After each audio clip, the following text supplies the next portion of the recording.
A Torcello, con il suo movimento, i simpatizzanti, l'europarlamentare Vannacci annuncia che sarà della partita alle regionali. Parlerò con Lega e centrodestra alla visita in Basilica sull'isola con le sentinelle della Patriarca.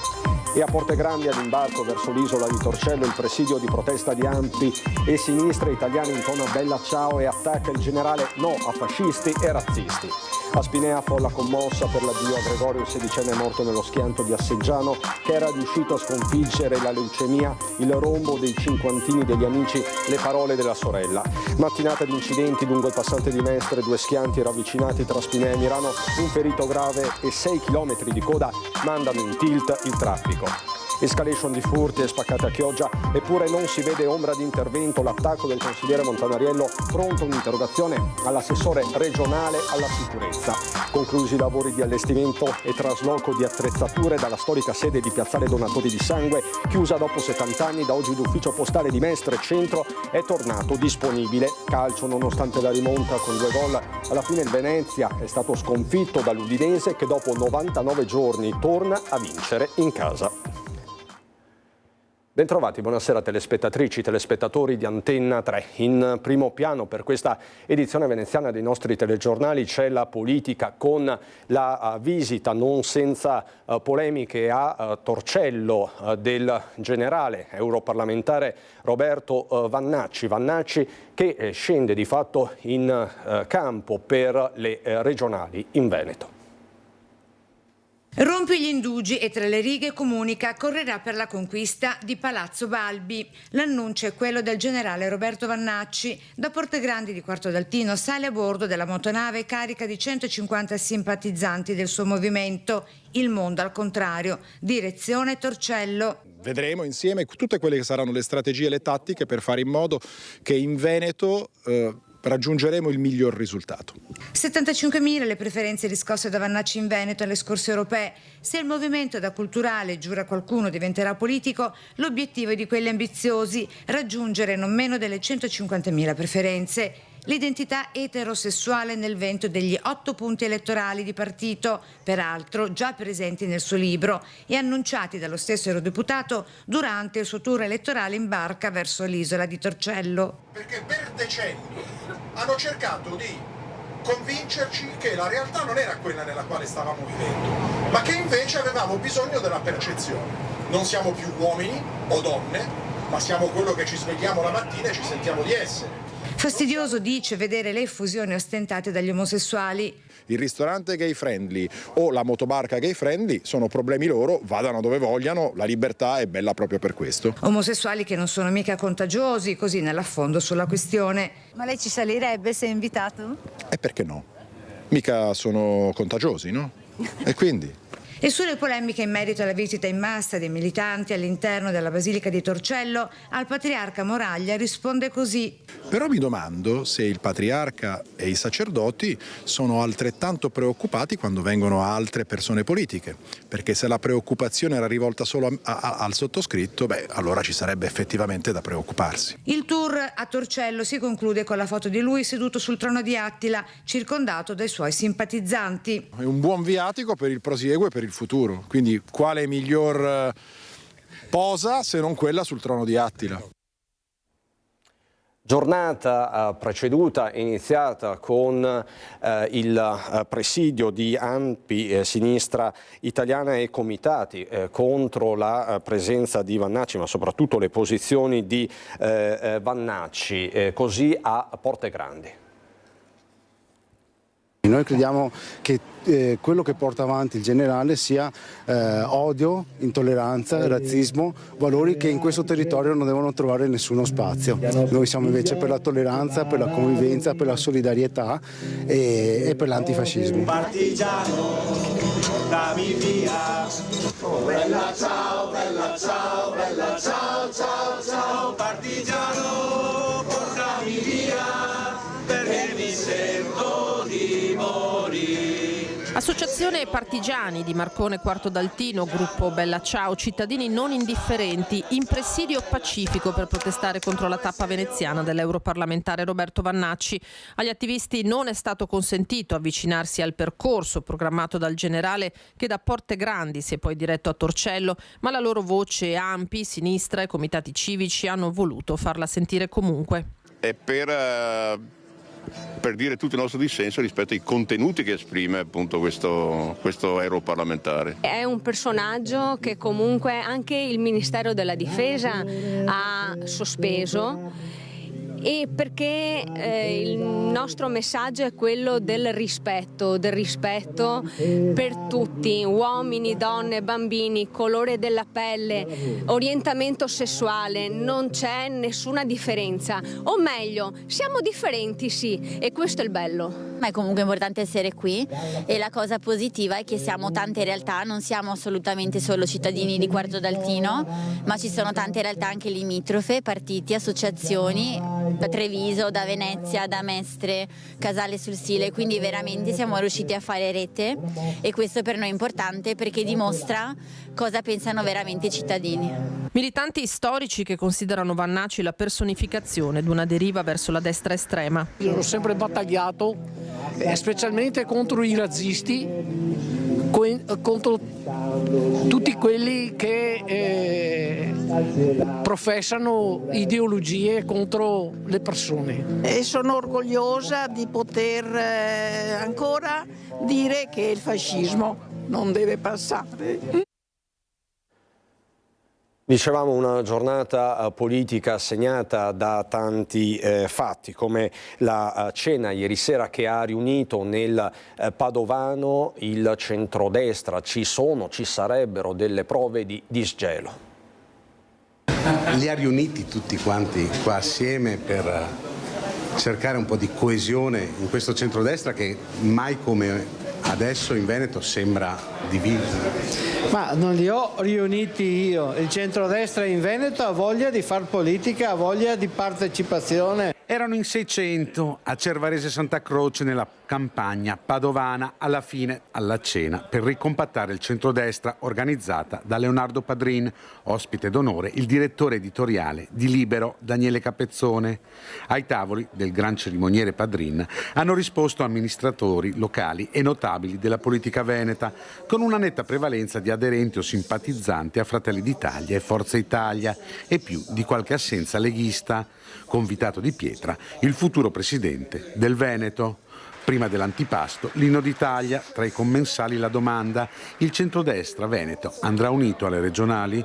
Nessun dubbio da parte di Capezzone. Sarebbe paradossale dare l'idea di una decisione presa a Roma e imposta ai cittadini veneti che, diciamo, sono abituati da molti secoli orgogliosamente a decidere per se stessi e a non consentire ad altri di decidere da fuori. Sarebbe veramente assurdo pensare di impostare o imporre un meccanismo di questo genere, e non accadrà. Pochi dubbi anche per un conciliante Luca De Carlo. Quando possiamo noi stiamo assieme perché ci vogliamo bene. Stefani sabato scorso era ai banchetti Veneto ai Veneti, che sono le parole d'ordine della Lega. Sono parole d'ordine che magari si collidono un po' con quello che è la politica di Fratelli d'Italia. No, ha ragione, anch'io sono convinto che il Veneto debba andare ai Veneti. Infatti noi di Fratelli d'Italia siamo tutti veneti, e convintamente veneti, convintamente italiani, quindi non possiamo che abbracciare questo slogan del mio amico Alberto. E sono proprio i numeri della raccolta firme avviata dalla Lega a dare forza alla presenza, in ritardo va detto, alla cena per un impegno milanese, del segretario leghista Alberto Stefani. Abbiamo lanciato una raccolta firme che in questi giorni sta ottenendo un successo clamoroso, e contiamo di superare le 50.000 firme nel più breve tempo possibile. Pace fatta tra Lega e Fratelli d'Italia. Non ancora, perché, nonostante le rassicurazioni di Capezzone, il pragmatico Flavio Tosi ricorda agli alleati dove vengono prese le decisioni. Come è sempre stato, verrà preso dal tavolo nazionale perché se Flavio Tosi ovviamente propone un candidato per Forza Italia, Stefani lo propone per la Lega, De Caro lo propone per Fratelli d'Italia e De Poli lo propone per Noi Moderati, e quindi non arrivi mai alla soluzione. Vi spaventa l'idea di una corsa solitaria della Lega? Ma non ci sarà mai. Sono pronto a scommettere qualsiasi cifra che non ci sarà una corsa solitaria, perché sarebbe l'unica possibilità, perché in centrodestra in Veneto ha sempre vinto a mani larghe e vince a mani larghe anche questa volta, perché il centrosinistra in Veneto non tocca palla. Può toccare palla solo se il centrodestra corre diviso. La cronaca ora a Spinea, l'ultimo saluto a Gregorio, il 16enne morto nello schianto di Asseggiano. Non so descrivere la gioia, la felicità, l'emozione e l'immensa gratitudine che provavo. Il 9 luglio del 2008, il giorno più bello della mia vita, sei arrivato tu. Il dono più meraviglioso che i miei genitori e la vita potessero fare. Le parole di Giorgia, sorella più grande di Gregorio Bertoli, hanno colpito i cuori delle centinaia di persone presenti nella chiesa di Santa Bertilla a Spinea nel giorno del funerale del suo amatissimo fratello. Strappato alla vita troppo presto, a 16 anni, in sella alla sua moto lungo via Asseggiano. Una vita non facile quella di Gregorio, che già da piccolino ha dovuto fare i conti con la malattia. A 7 anni, infatti, ti sei trovato a dover combattere un male immenso, un mostro chiamato leucemia, concomitanza alla morte di nonno. Non hai mai mollato un secondo e hai affrontato il tutto sempre con il sorriso stampato in faccia e la tenacia di chi ha tanta voglia di vivere. La sua tenacia l'ha fatto guarire, insieme all'amore di Giorgia, mamma Iris e papà Daniele. Un ragazzo pieno di vita, amato da tutti, come dimostra la presenza di tantissimi coetanei presenti al suo funerale, stretti in forti abbracci tra le lacrime incessanti.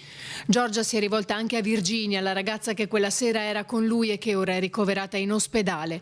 Da quando c'eri tu, Gregorio aveva una luce diversa. L'unica cosa che ci rincuora un pochino di quel momento tragico, ha concluso, è che non fosse solo, ma sapesse di avere te al suo fianco.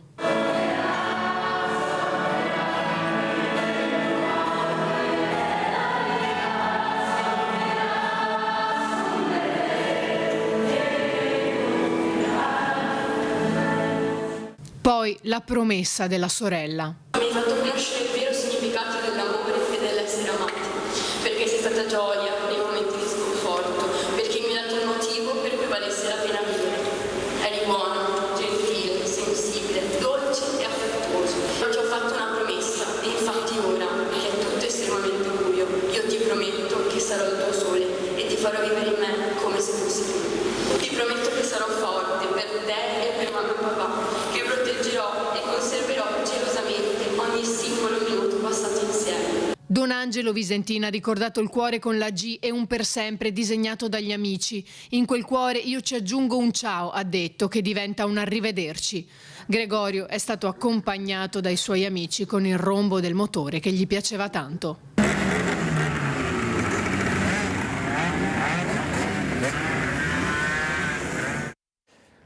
E sul passante di Mestre è stata una giornata segnata da tanti incidenti. Il primo ha coinvolto un'unica vettura finita in modo autonomo contro il Sicurvia Centrale, illeso il conducente ma la sua auto è rimasta ferma. Centro carreggiata ha provocato rallentamenti. Il secondo incidente è avvenuto 1 chilometro dopo nei pressi della Galleria Milanese, ha coinvolto 2 auto e un furgone. Qui sono rimaste ferite 3 persone, di cui una grave. E proprio qui si sono poi registrati fino a 6 chilometri di coda. La sicurezza stradale, ci sono dei numeri davvero preoccupanti, a fornirli è l'Associazione Nazionale Familiari Vittime della Strada. Non accenna purtroppo a rallentare l'emergenza dei morti e feriti gravi a causa di incidenti stradali sulle strade della nostra provincia. Lo dicono i dati divulgati qualche giorno fa dall'Associazione Familiari Vittime della Strada e commentati amaramente dal nuovo coordinatore locale dell'associazione per le province di Venezia e Padova, Paolo Battistini. Gli anni esaminati sono stati il 2022 e il 2023, ma anche il 2024, di cui si è ancora in attesa dei dati definitivi, non è andato meglio. Neppure questo inizio 2025 sembra aver evidenziato una significativa retromarcia. Dunque è allarme. Nel 2022 il triste e tragico conteggio riferisce di 51 vittime, 3.159 feriti e 2.328 incidenti con lesioni. In Veneto nel 2023 Ci sono stati 12.774 incidenti, 309 morti e 16.994 feriti, la popolazione di una città. È allarme rosso. Ho rilevato come spesso e volentieri essi siano conseguenza non necessariamente di gravi comportamenti pericolosi ed antigiuridici, ma spesso anche sono dovuti purtroppo al calo di attenzione da parte di chi guida su strade dritte, su strade che sono sempre quelle in un luogo piccolo. C'è poi il caso preoccupante del Lido di Venezia. Nella mia esperienza professionale negli ultimi 20 anni purtroppo ho seguito moltissimi incidenti stradali al Lido di Venezia, un'isola lunga solamente 11 km, alcuni dei quali con esito mortale, altri purtroppo con conseguenti lesioni gravi se non addirittura gravissime. Parliamo di sicurezza, in particolare di furti e spaccate, di una vera e propria escalation. A Chioggia parla il consigliere regionale Jonathan Montanariello. Escalation continua di spaccate e furti ai danni delle attività economiche e commerciali del nostro territorio. Per fortuna abbiamo un sindaco poliziotto, ci verrebbe da dire. I commercianti si sono organizzati da soli, evidentemente perché quel passaggio che ci doveva essere tra l'amministrazione e le forze dell'ordine è venuto a mancare. Una situazione che va avanti da oltre un anno, denunciano i commercianti clodiensi che si dicono pronti a organizzarsi autonomamente anche con delle ronde. In poco tempo si è già creato un gruppo di 95 persone che chiedono azioni concrete in breve tempo alle istituzioni. Il consigliere comunale e regionale Montanariello è al loro fianco. Presenterò lunedì un'interrogazione urgente all'assessore regionale alla sicurezza Cristiano Corazzari per chiedergli come mai nel sesto comune del Veneto stanno accadendo questi fenomeni e nonostante ciò non si vedono azioni di prevenzione o contrasto messe in campo. Dal canto suo il sindaco Armelao replica. Come sindaco ha portato il problema più volte all'attenzione del Comitato Provinciale per l'Ordine e la Sicurezza Pubblica e spesso sono stati organizzati servizi straordinari di controllo del territorio, ma ci vorrebbero più uomini e mezzi. L'amministrazione continua ha attivato il terzo turno serale fino all'1 nel periodo estivo e si sta lavorando per averlo tutto l'anno e per una tranche di telecamere. Ora quello che serve, conclude, è la certezza della pena. Montanariello replica. I commercianti si sono organizzati da soli, una cosa positiva sotto molti aspetti ma pericolosa perché non vorremmo che in qualche modo si passi a un'idea di fai da te dove qualcuno alla fine si possa fare anche male. Il tessuto economico e sociale del commercio nella nostra città è vivo e importante ed è quello che tiene in piedi le comunità così come le conosciamo e così come siamo abituati a viverle e quindi è un attacco vero e proprio che avviene nel sesto comune del Veneto al cuore pulsante della propria città. Il tema dei servizi pubblici ci riporta a Venezia. Da questa mattina operativa la nuova sede di Mestre delle Poste Centrali, mentre in centro storico, dopo la chiusura dell'ufficio postale di Sant'Elena, prosegue la battaglia del Comitato Cittadino per chiedere il ripristino del servizio. Sant'Elena chiude mentre Mestre inaugura una nuova sede moderna e completamente rinnovata. Sono queste le due facce della stessa medaglia dei servizi postali operativi in città. In terraferma da oggi è aperta ufficialmente la nuova sede in via Einaudi 54 delle Poste Centrali di Mestre. Si è così completato il trasferimento dalle storica sede di Piazzale Donatori di Sangue. La nuova sede sarà aperta da lunedì al venerdì secondo gli orari consueti, dalle ore 8:20 alle 19:05 e il sabato mattina fino alle 12:35. Spazi luminosi e accoglienti sono a disposizione degli utenti, 8 sportelli, 3 sale di consulenza, un'area self-service aperta 24 ore su 24 in tutto il territorio comunale. Secondo i dati di Poste Italiane ci sono così 30 uffici postali, 5 dei quali aperti anche di pomeriggio, e 29 sportelli automatici Postamat. Di tutt'altro tenore la situazione a Sant'Elena in centro storico, dove non si ferma la mobilitazione contro la chiusura già avvenuta. Sono stati chiusi gli uffici postali a Sant'Elena Venezia. È nato subito un comitato di cittadini che hanno raccolto più di 1000 firme.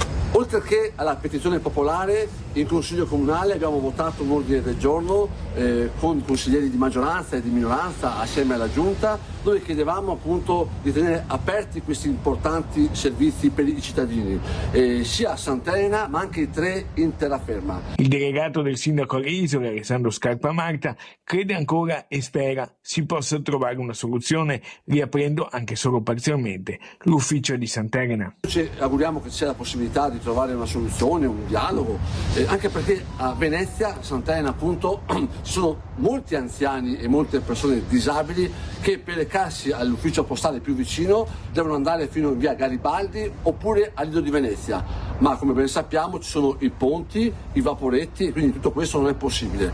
Chiediamo appunto a Poste Italiane di trovare una soluzione.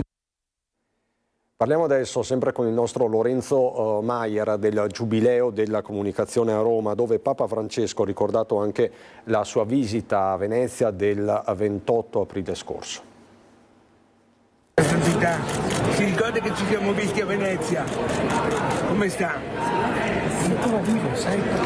Scherza sulla sua salute ai nostri microfoni Papa Francesco, ricordando anche la sua visita pastorale a Venezia del 28 aprile scorso. Anche il nostro gruppo di Media Nord-Est era presente a Roma all'incontro con il Santo Padre in occasione del Giubileo della Comunicazione, che ha visto arrivare nella capitale più di 9.000 giornalisti e comunicatori da tutto il mondo, primo grande evento giubilare del 2025. Tra le occasioni più emozionanti sicuramente il passaggio attraverso la Porta Santa della Basilica di San Pietro e la messa per San Francesco di Sales a San Giovanni in Laterano. In aula Paolo VI, il pontefice ha preferito parlare a braccio. Nelle mani ho un discorso di 9 pagine. A quest'ora, con lo stomaco che incomincia a muoversi, leggere 9 pagine sarebbe una tortura. Io darò questo al prefetto e che sia lui a comunicarli voi. E soltanto è piaciuto? L'importanza della comunicazione è stata ricordata anche dal presidente della Conferenza Episcopale Italiana, Cardinale Matteo Maria Zuppi, e dal prefetto del Dicastero Vaticano per la Comunicazione Paolo Ruffini, che è intervenuto ai nostri microfoni. Mi sembra un buon inizio, perché vuol dire anche che racconteranno la bellezza del Giubileo, di attraversare la porta, di rinnovarsi, di fermarsi, anche perché il Giubileo vuol dire anche fermarsi e la comunicazione di per sé non si ferma mai, e infatti qualche volta va tanto in automatico che non sa, qualche volta si perde. Ecco. Come giornalisti e come comunicatori non possiamo lavarci le mani da come va il mondo, dobbiamo contribuire a raccontare tante cose che non sono raccontate e a ridare alla comunicazione la bellezza della condivisione di storie. Il calcio, bruciante sconfitta per 3-2 del Venezia a Udine contro l'Udinese. Dopo un primo tempo equilibrato i lagunari subiscono 2 reti a inizio ripresa, hanno una grande reazione, riescono a pareggiare ma poi vengono puniti sul finale. La salvezza ora dista 5 lunghezze. Ed è tutto da Venezia, subito dopo la sigla c'è il meteo. Buona serata.